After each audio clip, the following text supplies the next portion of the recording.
Welcome to How to Talk to Kids About Anything with Dr. Robyn Silverman, a podcast loaded with practical tips, powerful scripts, personal stories, and simple steps to make even the toughest conversations easier. So get ready to get the information you need to make the impact you want from someone you trust, your friend, parenting expert, Dr. Robyn Silverman. Hello and welcome to How to Talk to Kids About Anything, where we give you the tips, scripts, stories, and steps to make even the toughest conversations easier. I'm so thrilled to be your host, Dr. Robyn Silverman, child and teen development specialist, author, and speaker, and most importantly, parent of two great kids who give me the opportunity to love, learn, and grow every single day, whether I want to or not. Believe me, I get it. It's not always easy, but we're in this together, and thankfully, we have some wonderful people helping us along the way. Now, we all hear medical stories of triumph and frustration. There are so many mysteries when it comes to health. Why some people who are biologically healthy feel ill, and some people who are biologically ill feel healthy. Doctors have racked their brains for years looking for patterns and problems and links that somehow explain why certain kids, families, parents get better quickly and others get sick quickly and don't recover. And perhaps it might surprise you, as you will hear in the next interview, that how we feel is not necessarily about the dosage of medication or the brilliance of the doctor, but about something simpler, something much more common and humane, but something that isn't always provided. And it comes down to the science of kindness, connection, and human compassion. When we look at our children and notice that some thrive and some continue to falter, it will be interesting to look through the lens of kindness and compassion and connection to see if this is an area that really needs to be bolstered in the lives of our kids that we know and we love. The lives that are often stressed with go hours, being shuttled from sports practice to music practice to hours of homework, where many people spend a great deal of time, and these kids spend a great deal of time in school, where they might not feel seen or heard, where social media can make us feel more disconnected, envious, perfectionistic. How could some shifts of the heart in the time we spend with people who we want to really spend time with make the difference in the wellness of our children and of ourselves? For that, we turn to Dr. Kelli Harding. Dr. Kelli Harding is an assistant clinical professor of psychiatry at Columbia University Irving Medical Center. She's a diplomat of the American Board of Psychiatry and Neurology, as well as boarded in the specialty of psychosomatic mind and body medicine. Kelli has spent much of her career in the emergency room at New York-Presbyterian Hospital and has appeared on Today, Good Morning America, NPR, the New York Times, Medscape, Oprah.com, and U.S. News and World Report. Kelli resides in New York City with her family. She also has a new book that just came out called The Rabbit Effect: Live Longer, Happier, and Healthier with Groundbreaking Science of Kindness. I'm so glad to have you on the show, so welcome, Kelli, to How to Talk to Kids About Anything. Oh, thank you so much, Robyn, for having me on. I'm really delighted. This is my crowd. Oh, good. I'm so glad. Well, before we delve into this really interesting book, for those who haven't had the opportunity to meet you, to see you speak, to read your book, would you just take a moment to tell us what gets you up in the morning and what got you so interested in the rabbit effect, as you call it, and the science of kindness? So clinically, I was on this mission to try to figure out what we were missing in medicine. And, for many years now, sort of starting in med school, through residency, and then through many fellowships and a public health training later, I've been on this quest to try to figure out, why is it that some people do better than others when it comes to health? And it sort of came down to that main question, like, what are we missing in medicine? And so I felt like once I had the answer, I had to write about it. Oh, that is so interesting. I love that. So I just dovetailing off of that, you pose in the beginning of your book that connections between medical symptoms and mental states seemed clear, but you pose why did some people fare so much worse than others when medically it shouldn't be the case. And you go on to explore the answer to what are we missing in medicine that is so crucial to health, as you just mentioned? And this is a question that is truly important, given that our nation, as you point out, spends a fortune on healthcare, yet we remain remarkably unwell. So talk to us about these hidden factors of health that you mentioned, the social dimensions you outline in your book that may be plaguing the key adults in the lives of kids, parents, teachers, coaches, as well as the kids themselves. So as a doctor, I was absolutely shocked to learn what really keeps us healthy. So, because I think most of us, when we think about health, we think about, sort of beyond medical care, like, getting a good night's sleep, our diet, exercise, those sorts of things. It turns out that probably, while good medical care is absolutely critical, it probably only accounts for about 10 to 20% of our overall health, which was unbelievable for me. And so when you look at, well, what is this other 80 to 90%? Genes play a role in that, but it turns out they're actually much more malleable than we originally appreciated. And the other big factor is really how we're being treated in our day-to-day lives, like in our homes, our schools, our workplaces, our neighborhoods, our broader communities. And that's why, it felt so urgent to write this book, because we, in America in particular, we tend to think of, healthcare as health, but it goes so much beyond that. Mm-hmm. Right. So tell us about that idea of the rabbit effect. What is that, and how does that kind of give you the foundation to your book and what you just mentioned about how we're treated? Yeah, you're like, what's the deal with these rabbits? Yes, I know, right? I mean, I read the book, but let's reveal it to everybody else. So while I was sort of on this quest trying to figure out what was going on, one of my mentors, this really lovely fellow named Dr. Arthur Barsky, who's at Harvard, we would sort of talk about these medical mysteries. And one of our conversations, he said, you might be interested in this rabbit study. And he couldn't quite remember the details, but he gave me enough to sort of track it down. And basically what it was is, back in the late 1970s, there were these basic science researchers led by Dr. Robert Nerum, they were looking at the connection between, diet and heart health. So they were doing an entirely separate study.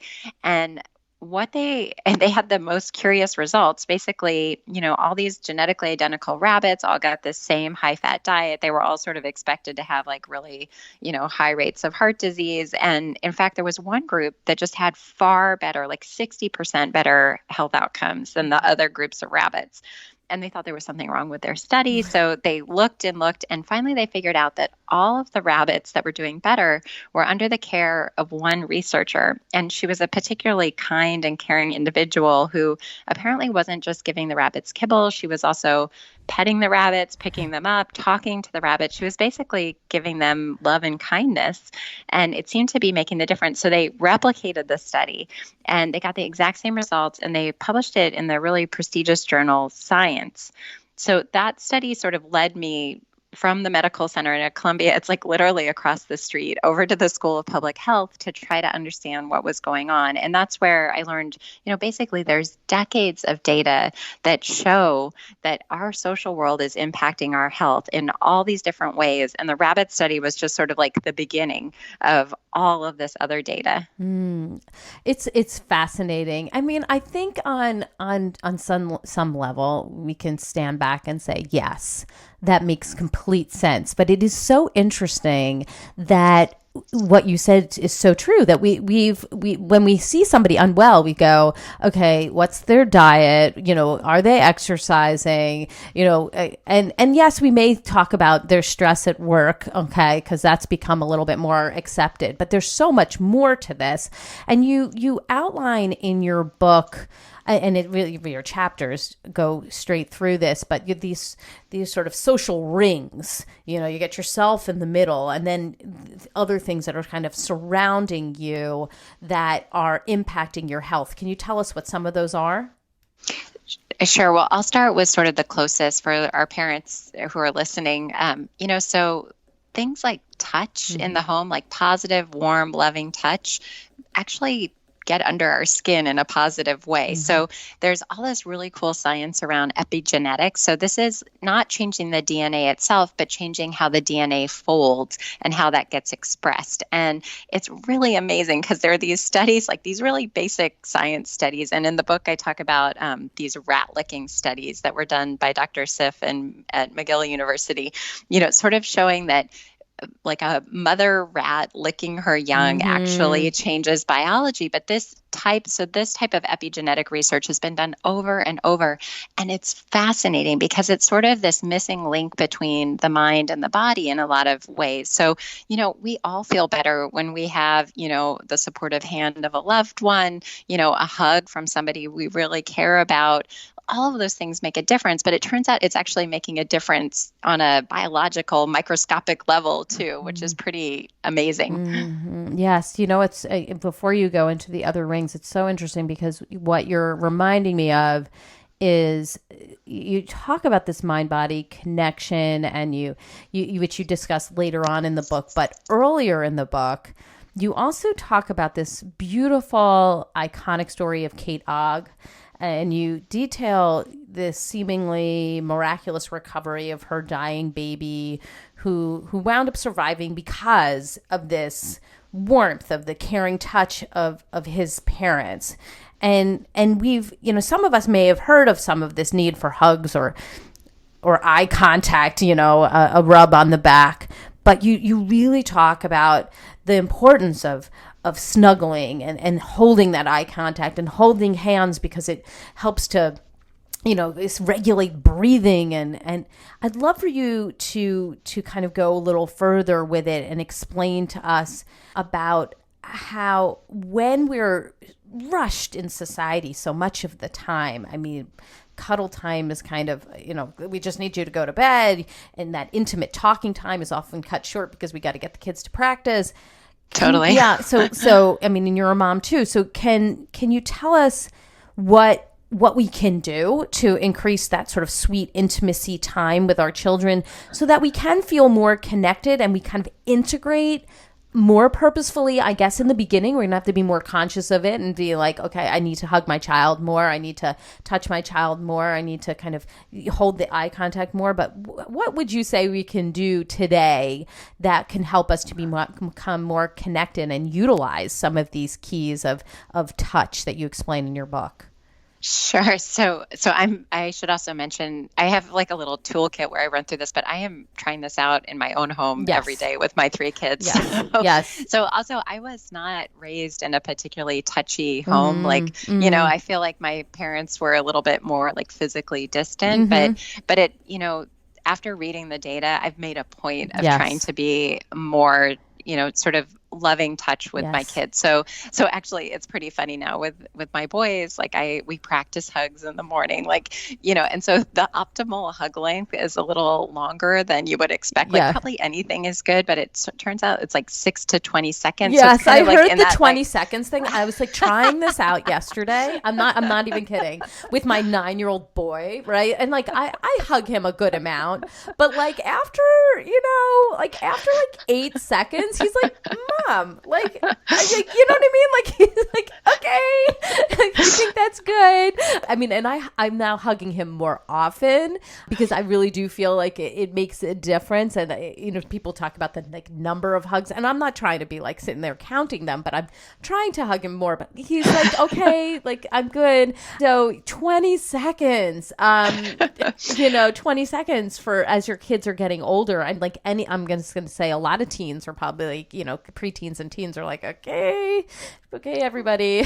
Right. So with the younger kids, it's a little easier. And so now, you can sort of sneak the cuddles in other ways. So now, even watching TV, if we pop on a movie or something, I try to snuggle in a little bit more with the kids. I'm more conscious of doing it. And also my husband too, but it's but the hugging thing is kind of funny. And so actually my kids have heard me talk about the book and the research and stuff. So I sometimes even say we're practicing our hugs, gotta lean into into it and they sort of get it. But it's also funny because friends of mine who've read the book will also like I'll realize I'm getting like a really long hug. All of a sudden they're like, I'm going for the 20 seconds. Oh, I love it. I mean, honestly, 20 seconds, that's like a great challenge. I think we should challenge our audience, our listeners right now. Like try a 20-second hug with your kid tonight. And yes, like a 3-year-old's totally much easier, I think, to kind of get that, where they're like almost sleeping on you. Like you could just do that for hours. Oh my gosh. Remember that? That was amazing. Yeah. But now like, they've got things to do, people to see how that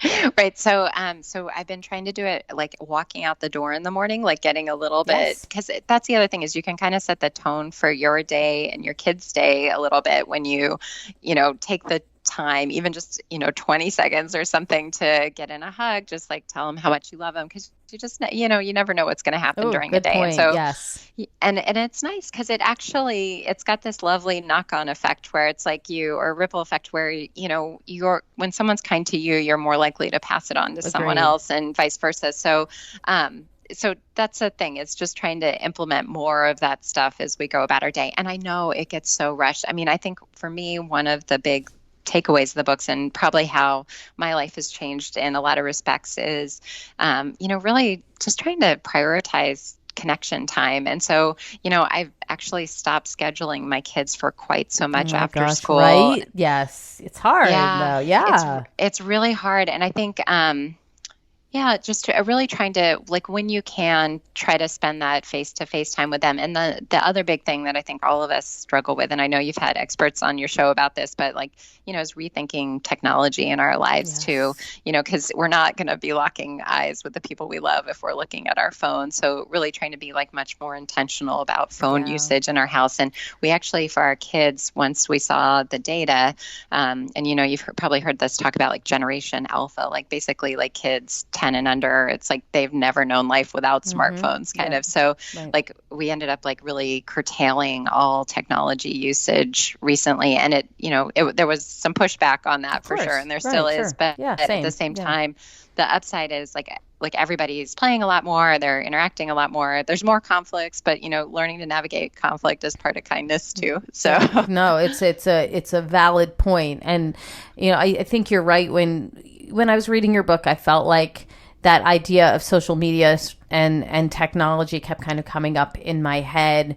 I feel like, and I was talking to my 10-year-old daughter about this very recently. We were cuddled up in her bed, before she went to sleep. And I was saying to her, like, I really wished that she wasn't living in a time that was so focused on technology. And I'm telling her about growing up in the 80s, and anybody who's grown up, 70s, 80s, before that, whatever, I feel like it was a lot better for a lot of reasons, because we were out in nature more. We were, connected with our communities more. We were connected with our neighborhoods more. And now I see kids like walking down the street with their face in their phones and adults too. Absolutely. And we know that from research that social ties are really important to health. And you talk about this in your book as well. And even saying, and this kind of goes back to these like social rings that you outline in your book, this idea of this loneliness loop that is especially concerning when we think of how many kids are expressing that they feel lonely or they feel anxious these days. So when you're looking at those rings and what's impacting our health, can you explain this loneliness loop and what are some of the solutions to help our kids and ourselves feel more connected, minus the technology that's kind of throwing a wrench in that?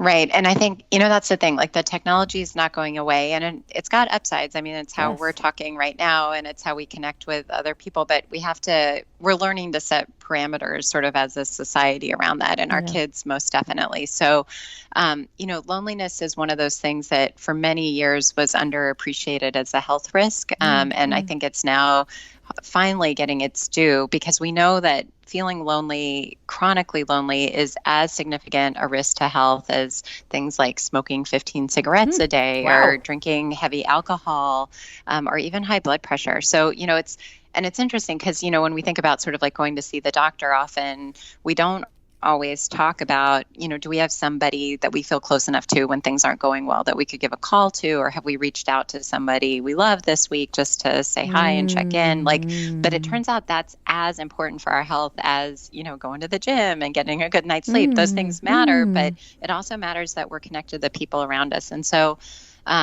so this loneliness loop for me is really fascinating because it seems as though loneliness can be broken down into two different varieties. There's the loneliness when you literally don't have, the number of people in your life that you're close to. And, there's some debate about it, but it appears as though the number of people that individuals feel close to is on the downward trend, and particularly young people.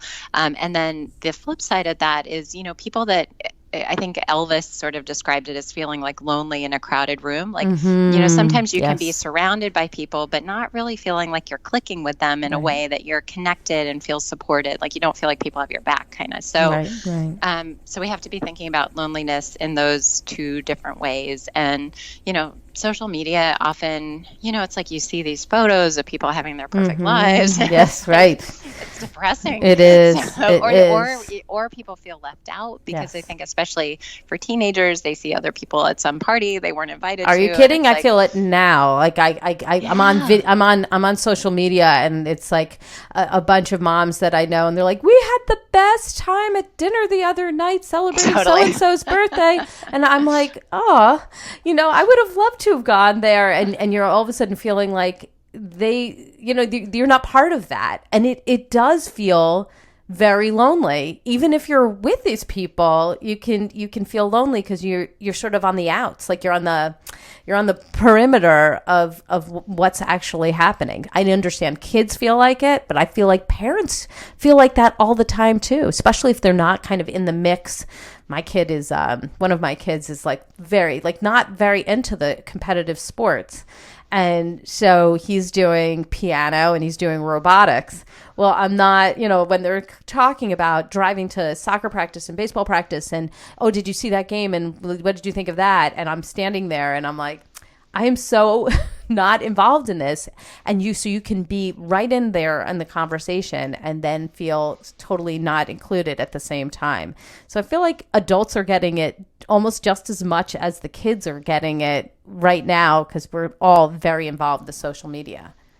Yeah, no, it's really true. And I think, it just feeling disconnected it's important to be aware of it. And I think it's actually something important to talk about too, because it can sort of feel like it's everybody else is hanging out but me kind of. So especially I think, I know as a working parent too, it sort of always feels like I'm just not as available for some of these things. And maybe that's part of it. But I think the thing is to look for the positive connections and try to bolster those positive connections, because that's what it really takes. It takes like one good friend, even one good friend at a time is what matters. And also, every little bit of social connection counts, it turns out, when it comes to things like loneliness. So even people who live in metropolitan areas, like you have countless opportunities throughout the day to interact with people. So it's actually kind of changed my practice in terms of even when I'm grabbing a cup of coffee or something now, I make a point of locking eyes with the person who's handing me my coffee or even chit-chatting about how their day was. And, there's something very nice about walking to the coffee shop and then be like,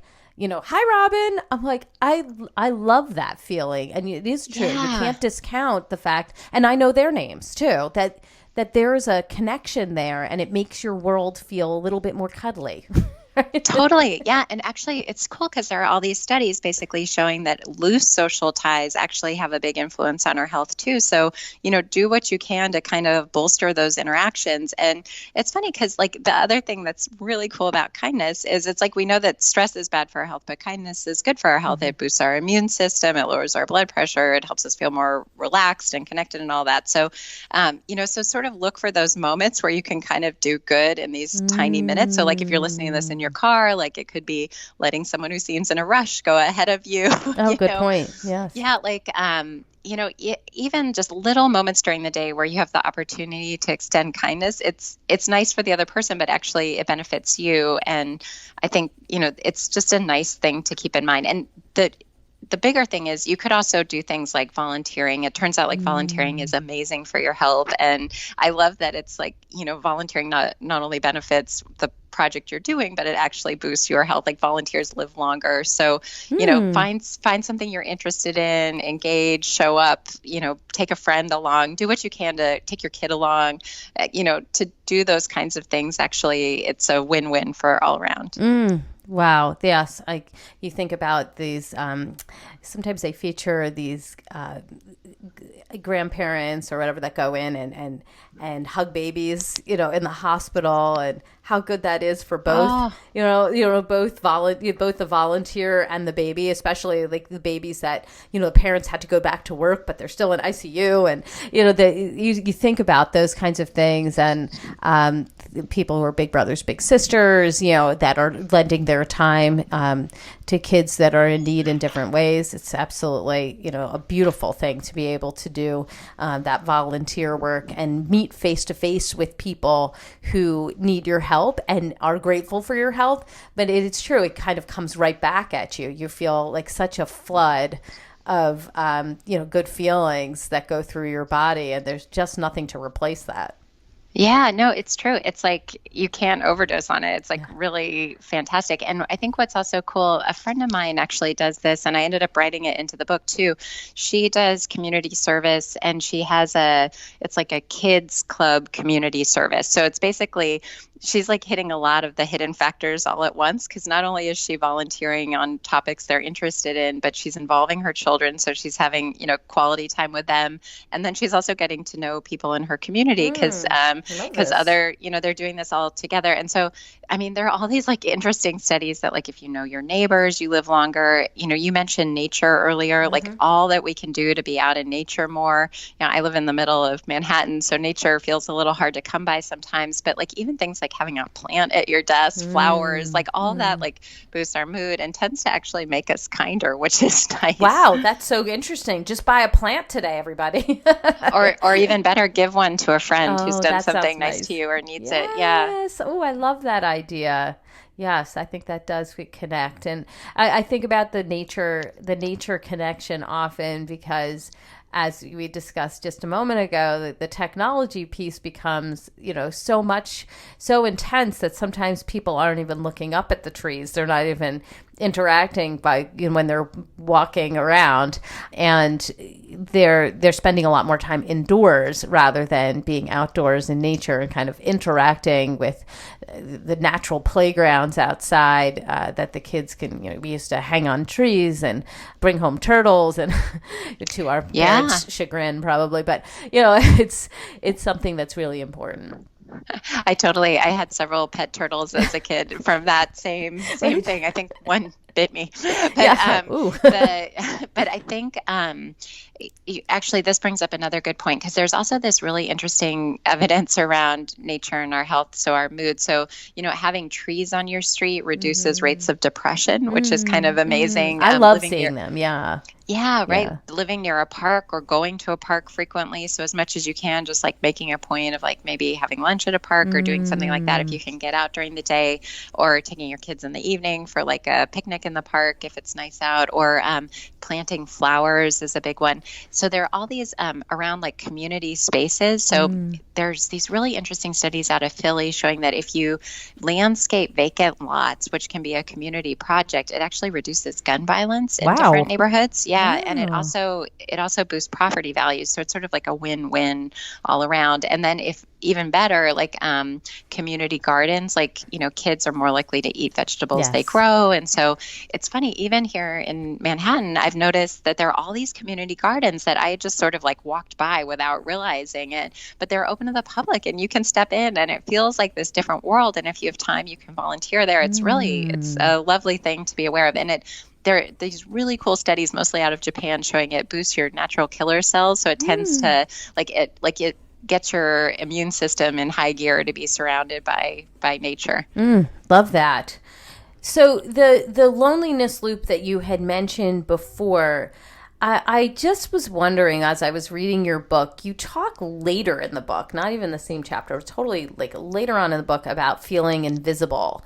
And that's something that we talk about fairly often on this podcast, especially when we're discussing friendship and kids and the sort of social standing that they're in at school. This idea of feeling invisible can be so hard on these kids. So I was just wondering if the loneliness loop sort of collides with that feeling invisible, and how that might impact a person's health when they're feeling invisible and then therefore often feeling lonely.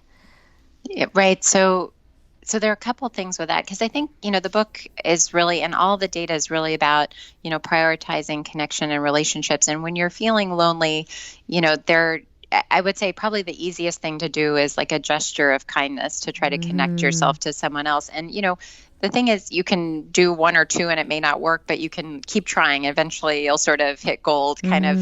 That's one piece of it. The other thing is, and this is something I talk about in the book, and I think working in mental health I'm particularly aware of, is, we don't do a particularly good job in America talking about trauma, but it turns out that, like when we look at, because the sort of the opposite of what we're talking about is true as well, that, when people have traumatic experiences, especially as a kid, it impacts health. And it's actually pretty, for listeners who maybe aren't familiar with ACEs or adverse childhood experiences, there are these, even online checklists basically where people can just sort of go over things that happened as a child and then how it impacts them as an adult. And what's nice is there's actually lots of interventions that can be done to help people and try to create what's known as post-traumatic growth. But, I think particularly coming back to kids, though, I think we don't do a great job talking about it. And it turns out that probably every other person you pass on the street has some history of childhood trauma. Right. And, I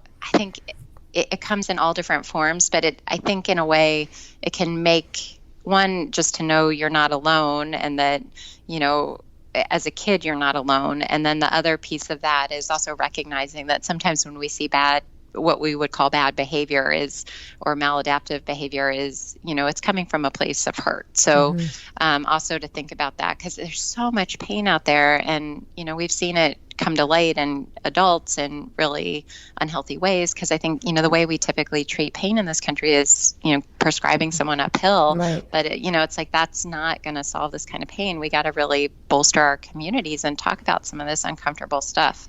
It's absolutely true. I'm all about that, just talking about really the tough having those tough conversations. I was just talking to a friend the other day who detailed her childhood trauma and how she's now finally getting some help, and that how important it is for her to talk about this type of stuff that she had really not talked about. She kind of put in the past and she was living in the present, but she was finding that she really wasn't enjoying life, even though she had whatever she wanted in terms of a great family, like great kids, great husband, great house, great neighborhood. And yet this piece was keeping her from embracing her life, enjoying her life. And she's finally recognizing that and giving what she has now said is self-care by going and get the help that she needs.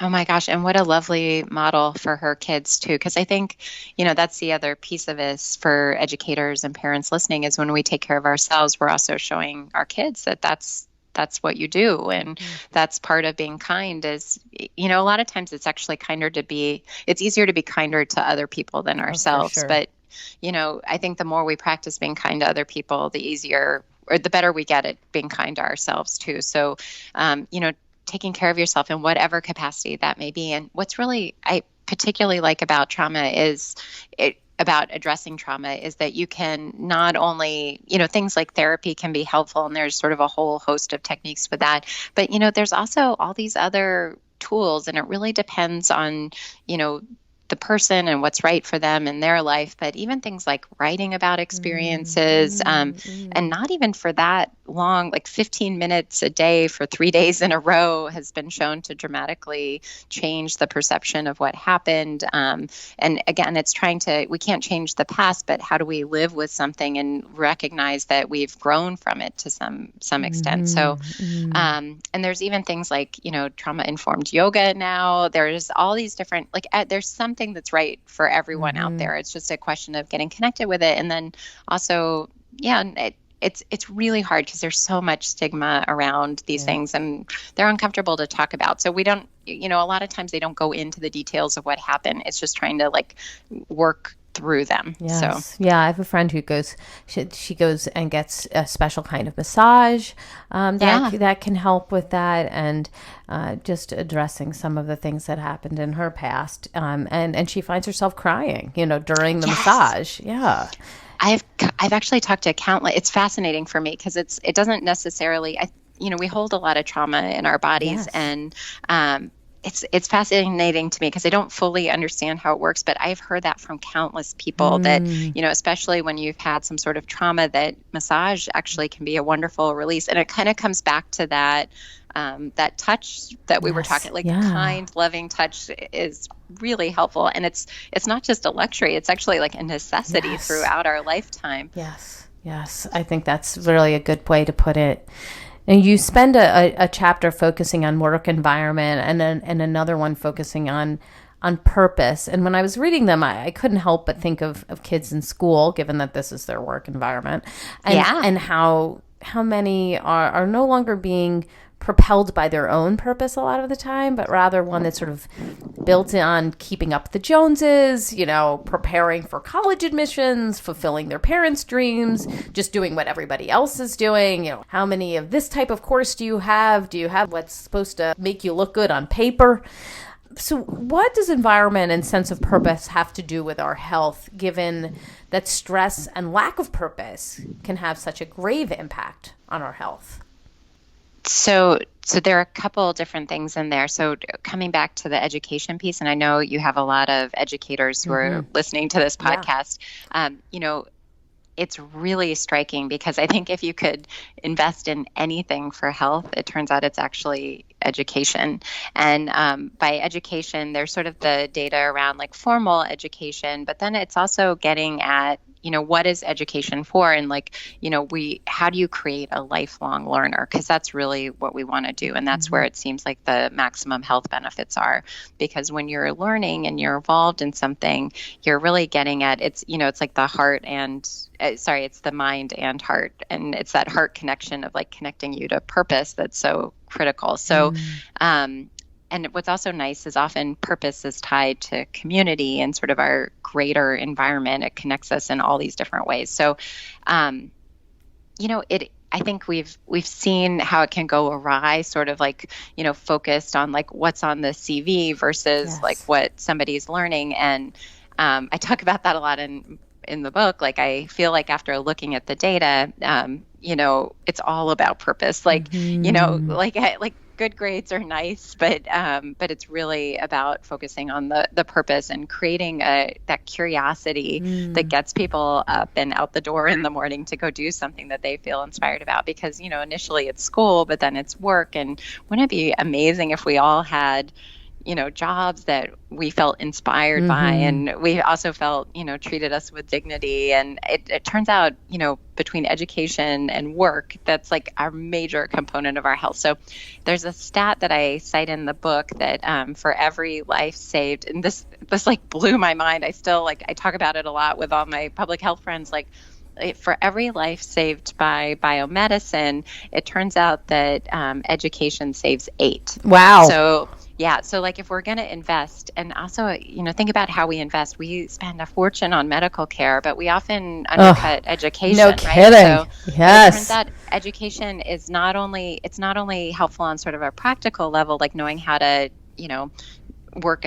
navigate a system kind of and understand your medical care, but also there seems to be something primary about education. Like there's these interesting studies showing that education actually impacts telomere length, which is telomere are the little knobs at the end of our DNA that are that correlate with lifespan. So isn't that amazing? It's that incredible. Education actually helps us live longer. So I think what's cool is both for, people who teach and then also for all the adults listening, like we can find education in so many different areas now. And that's one place technology actually kind of excels, because you can find a class on something you're interested in and sign up for it. And the key is to not just do the class and gain the content knowledge, but to also connect with the class. Even if it's online, reach out to people who are also in the class, reach out to the teacher, see if you can bring a friend along, do it or teach something that you've learned to your community or your neighborhood. So it's fascinating. Yes, it's so fascinating. So this morning at the gym, I was talking to a woman and we were just marveling at the difference a teacher makes in our children's, desire to go to school, feeling about school, feeling about themselves. My son is so he loves his teacher this year and she adores him. And my goodness, it's just a complete and utter difference to see see a child writing, "I love fourth grade," at the same child who last year was "Please don't make me go to school. I really can't stand it." So, that idea of connecting to what you're learning, who's teaching it, who's learning alongside you. I mean, that is fascinating. Thank you for saying that. I feel don't worry, I'll make it into a meme because people will love to share that one. That is a good one. All right, before we get to our top tip, you were saying that in your book that being kind takes bravery. And it requires fearlessness, and it doesn't mean being passive or being a pushover. Many adults, parents, teachers, coaches, they feel the need sometimes, and we hear this especially with our coaches who are working with their kids, they feel the need to be very stern and maybe even harsh to get their points across to children who might be hyperactive or dismissive or distracted. But we had Jane Nelson on the podcast who's sort of famous for saying, and she said on our podcast too, who in the world came up with the notion that we can make kids do better by making them feel worse? Oh my gosh, right? Right. So true. So true. She's famous for saying, she said it on the podcast too. And so it's in that spirit that I just want you to imagine that someone is listening to this podcast who's been having sort of a very, let's say they're having a very hard and truthful moment right now. They're listen, they're realizing that there is some disconnection in their family or in their classroom and that harshness has sort of become part of their everyday, yelling or misunderstanding or intolerance or frustration, stress, and there needs to be a change. So what conversation would you encourage that person to have with their family or their classroom or their gym or whatever, and that would maybe start the process of getting everybody on board and repairing what's been going on so that they can move forward together towards a healthy future? Well, I think you can't really repair without connecting first. Mm-hmm. And so, it's a hard thing because I think, and it's not just, in our classrooms, it's also in our workplaces too, sure. People kind of making people feel bad about stuff, but that really doesn't motivate people to be more engaged and more involved. None of us like to be treated that way. So, so I would say the first part is connecting, and that can be done in a variety of different ways. One of the things that can be helpful is, whether it be a one-on-one conversation, usually that's almost a better way to go, or a small group, something where you can sort of check in with people to see how it's going. It's funny in our own family, because we all have our moments, right? We're all human. And it's funny because my kids sometimes will remind me that I've written a book on kindness and then to be a little bit nicer, but it's also funny because I think, we grow through those experiences too, and also admitting that we sometimes get things wrong. I think it's so important. Apologizing, for kids. Yes, definitely. Apologizing, and then also recognizing that nobody is perfect. And this for me really hit home because I came in this was a little while ago, but like I came in, my kitchen was like a complete disaster. We had like guests coming that over. That never happens in my family ever. Not even yesterday. Yes. Right. And so like I start shouting at the kids, and then later to like clean up, we've got like people coming over, and so anyway, later I talked to my 7-year-old, who I said, I think I overreacted when I was shouting. And it was so funny because he looked at me and he's like, or I said, I think I overreacted, when you guys made that mess. And he's like, first of all, you're human. You make mistakes. I love when they say the thing back to us. That's the best. Totally. It was so cool. And then the funny thing was, the second part of it is he was like, and second of all, that wasn't a mess. It was a science experiment. Oh, love it. Thank you for reiterating. Yes.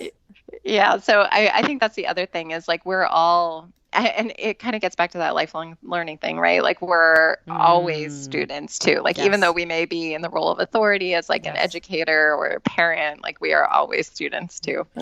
Such a good point. Complete this sentence. What I really want parents and key adults to know about the science of kindness, compassion, and connection in a child's life is...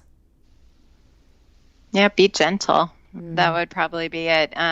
Be gentle on yourself and be gentle on them. And because that's really what it comes down to. Because I think, we talked a little bit about the role of trauma and sort of shifting from this, like, what's wrong with you to what happened to you kind of mindset. And, be gentle because you don't know what someone else is struggling with. And sometimes even in your own home, you don't know what people are struggling with. So I think it's important to keep in mind as we go forward because, I think we're at some sort of tipping point, I hope, where, we really need to think about how we're treating each other in society because it's impacting our health. And we're seeing that on these like population level studies that,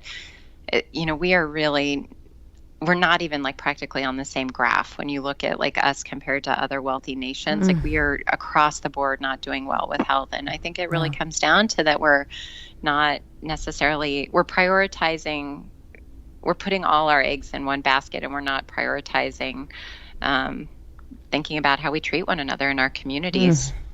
I think you're hitting the nail on the head. It certainly resonates with me, and certainly in many of the interviews that I've done that we're focusing so much on what success looks like, but success in such a clinical or academic way rather than an overall successful person looks like, one that's connected and feels good about themselves, makes other people feel good. I think about the work of Michelle Borba, who talks about empathy and the need to bring that really so much more back into our schools and into our environments, that we move from thinking so much about ourselves and how we look to everybody else to focusing on other people and how we're treating them. So that certainly resonates with me, and I appreciate that. What is your top tip? What do you want us to come away with after listening to this podcast or reading your book about the rabbit effect and really what we should be doing about it going forward?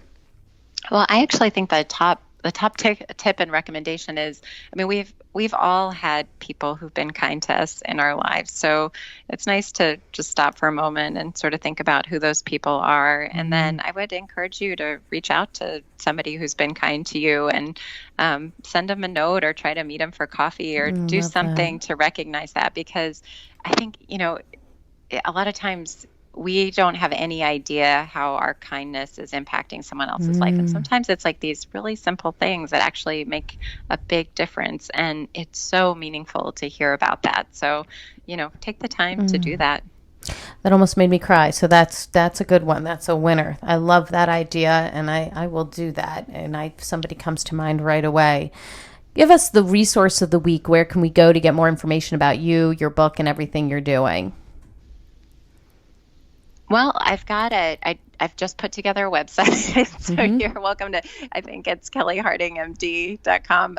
This is all new for me with the book, but that would be a good place. And then, I think the other thing is like, there is so much good stuff out there when it comes to sort of brainstorming ideas to be kinder. And I think, again, like looking at some of the conflict resolution stuff that's out there, I I actually have a section on it in the book because I think it's so important. It's like sort of like the most important life skill that we do not learn anywhere in formal education oftentimes. But there's really lovely work that's been done, and I highlight sort of like how do you address like problems when they arise and focus more on the problem and not the people. And I would say do what you can. Even if you Google that, like tips for conflict resolution, you could probably come up with some good stuff. Coleman McCarthy has done some lovely work around that, was a reporter for the Washington Post for a long time. And he has actually been a really big support with all this. He was someone I reached out to 20 years after the fact to say, your class changed my life. Oh. And it's actually, he just wrote a really lovely piece in the Washington Post about that experience, which was really nice. Oh, that's so neat. It's so heartwarming to reconnect with people that have made a difference. And even if it's been a long time, I just encourage listeners to go out and do that. Love that. Love that. Absolutely.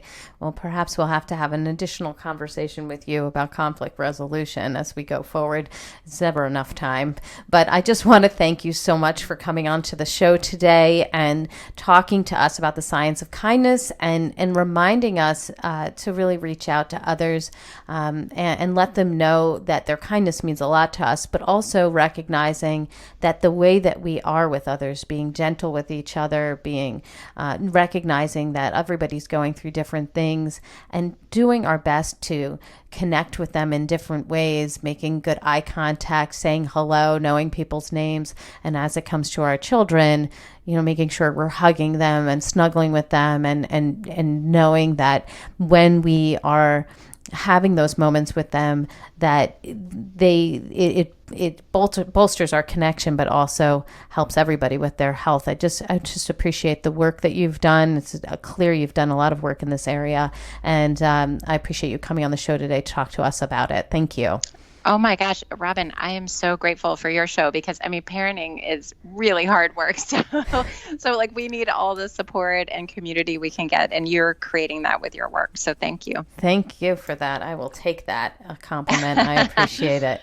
Well, I've got my takeaways, and sweet friends, I know you have yours. So let's discuss them. Come up on Facebook, go to the Dr. Robyn Silverman page, or let's chat about it at drrobynsilverman.com or twitter.com/Dr. Robyn. I'm also on Instagram at Dr. Robyn Silverman. I'll be creating all kinds of memes based on what Kelli has said to us today. There's so many great quotes, and we certainly will put those on memes, and I want to have those shared all over the place.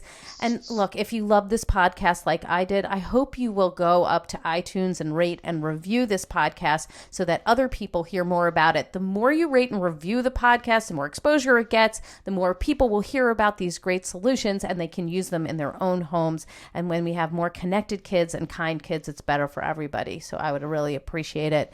That's all the time we have for today, my fellow parents, leaders, and educators. Thank you so much for tuning in to How to Talk to Kids About Anything.